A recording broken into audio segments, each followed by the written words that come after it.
America's Army is a video game meant to recruit children into the U.S. Army by showing them that Iraq is like this. Let's hit the reset button. Iraq is a game.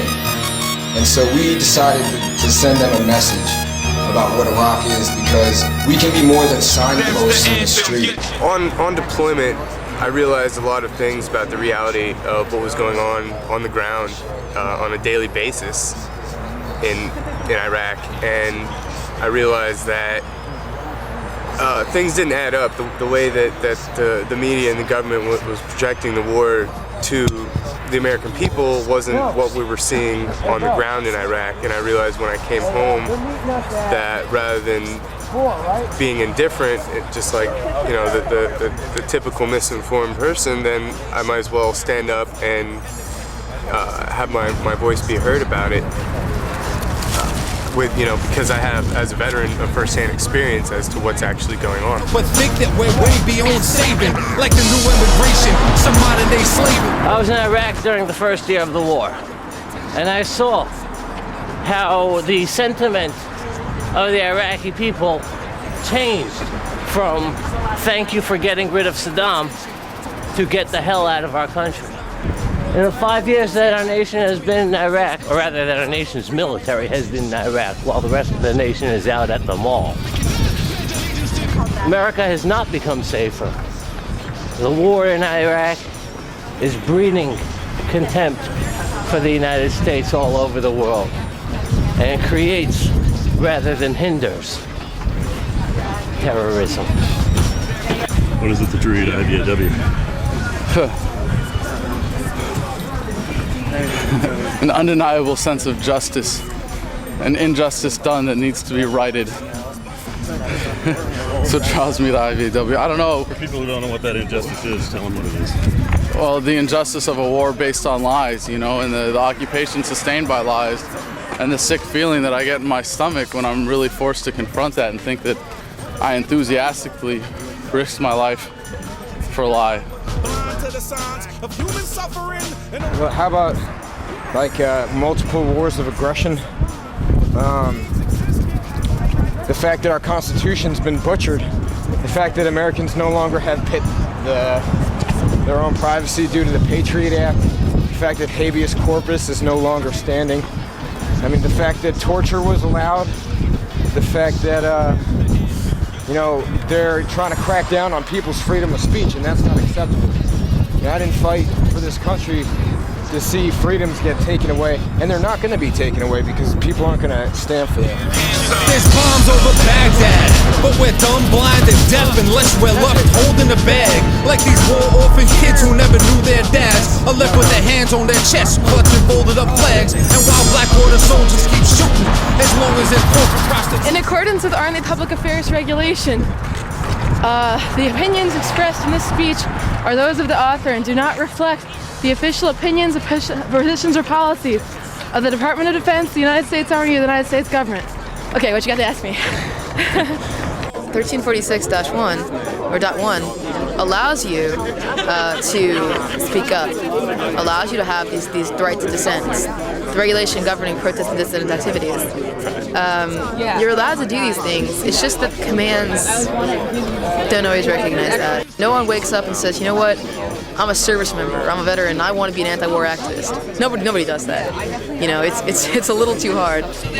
But you do realize that it's necessary. You realize that all the values that compel you forward, compel you to do the right thing, compel you to stand up for what you believe is right. Everything you've trained for, everything you've ever believed in. The primary reason why I oppose the war is because I know that it is my duty as a soldier not to rest until I've brought all my brothers and sisters back home.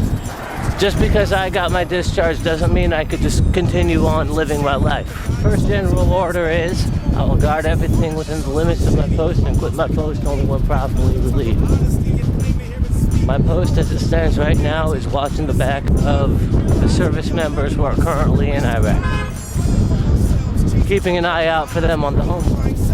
And I will be properly relieved only when they've all been brought home. The first step in extinction is destruction of the mind. So I pledge allegiance to the red, white, and blue, but I cannot pledge allegiance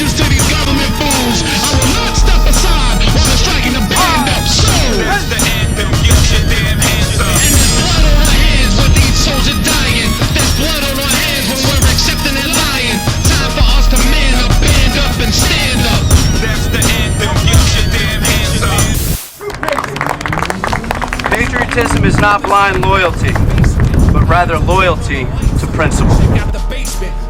We swore an oath to defend the Constitution. It's our duty, it's our obligation. We will defend the principles on which this country was founded.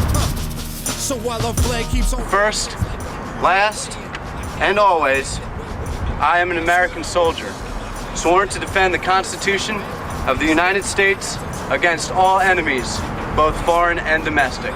Thank you. Cracking and quaking and neglected by Masons, fueled by hate and frustration, like the death of a nation.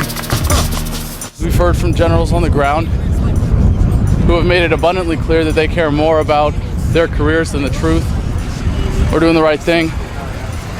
We've heard from politicians with their various agendas. We've heard from the media that it seems would rather cut and paste out of a Pentagon press release than do any kind of real investigative journalism. We've heard a little bit from troops on the ground, but to be honest, and it hurts to say it, you can't really get the full truth out of them either, because, like, at least for me in civil affairs, kind of a high-profile job over there, we were coached on what we were allowed to say to the media. What it came down to for us was, if you don't have anything nice to say, don't say anything at all. And there's a lot of not nice shit that needs to be said about what's going on over there.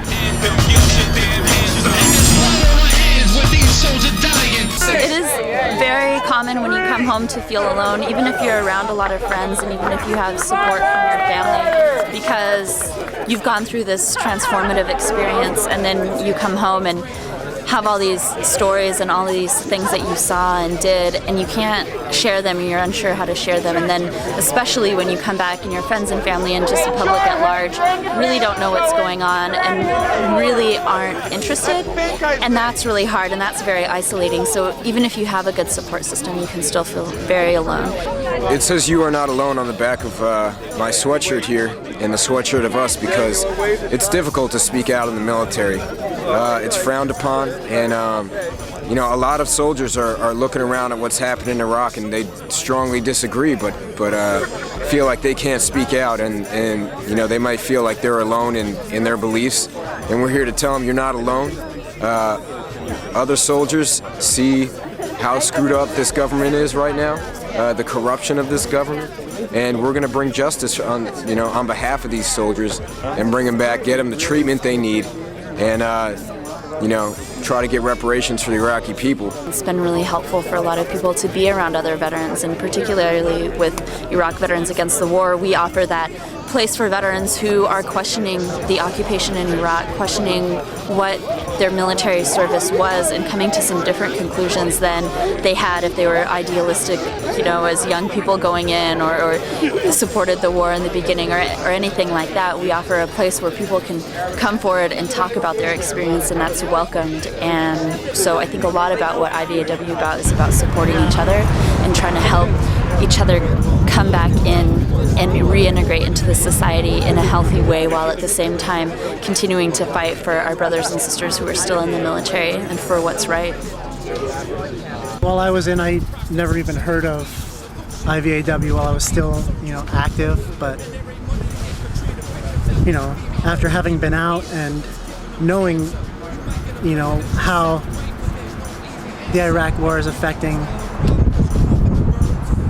the soldiers, the Marines, everybody else, American people, and how it affected me.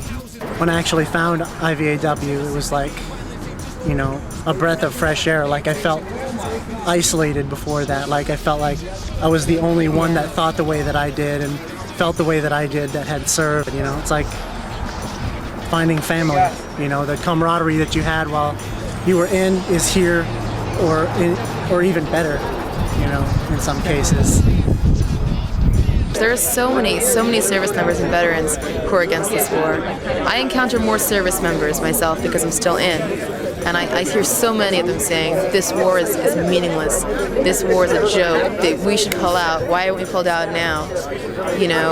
For various reasons. I mean, you have some people on one side saying we should have nuked it to glass and left. You have some people on the other side saying we should never have been there at all. But the universal feeling is pretty much we need to be out of there. And it's just so hard because we're used to people telling us, you can't speak out about things that are against our Army policy. No, you don't have that right. And when we want to say you are not alone, we're speaking to the many, many service members and veterans who are holding their tongues, no matter how it pains them, holding their tongues in the thought that they're not allowed to express their constitutional liberties. And we want them to know that that's not the case, that we're there for them. And if any of them come to trouble or pain through speaking out, through exercising their liberties, please contact us. We are there. We will help you. And there's blood on our hands with each soldier dying. There's blood on